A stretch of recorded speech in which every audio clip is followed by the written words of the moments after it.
Hey everybody, it's Rael here from Nozzle. I want to take you through the purchase intervals tab. And this tab is measuring how long it takes between the first and the second purchase.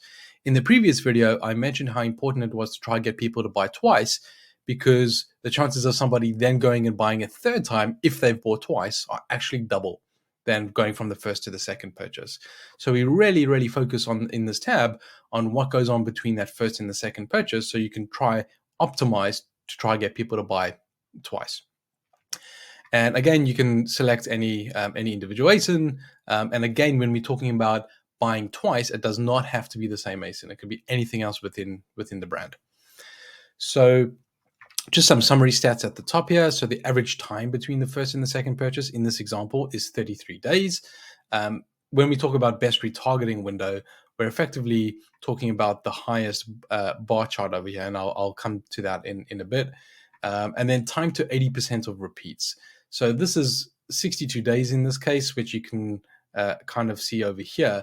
This is saying, when has the vast majority of people already bought twice? Of all the people that would have bought twice from you, 80% of them happen in 62 days. And that's useful to know because when you're thinking about reaching out to people, let's say after 62 days, i.e. going after that remaining 20%, we're not saying it's not worth your while. You should totally think about doing that. It's just the kind of diminishing returns, right?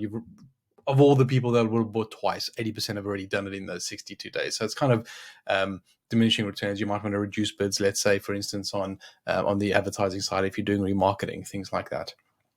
But this bar chart here is breaking up when people are making that second purchase. So you can see in this example, basically 11% of people bought again within 7 days. And 6.3% of people bought from days 8 to 15. And we've also got a cumulative number there. So you can see together, 17.2% of people bought from days 0 to 15. So if I go all the way over here, days 30 to 60, this clearly is the highest bar charts, the highest range. And you can see 35% of people buy from days 30 to 60. And in fact, after 60 days, 77% of all people have bought. And so this really differs depending on what you're selling. So there's no hard and fast rule about this.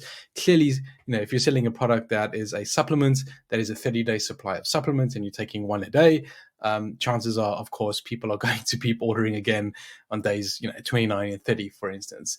But for most products, that sort of consumption pattern is not really clear. I mean, are they sharing with other people in the household, for instance? So just because somebody buys a 60-day supply or 90-day supply or something like that, it's not clear that they're going to order exactly after that particular time period. And then if it's food and drink or health and beauty, are they using this product every day? It's not really clear. And so this is really helpful to think about when is the best time to re-engage with those people.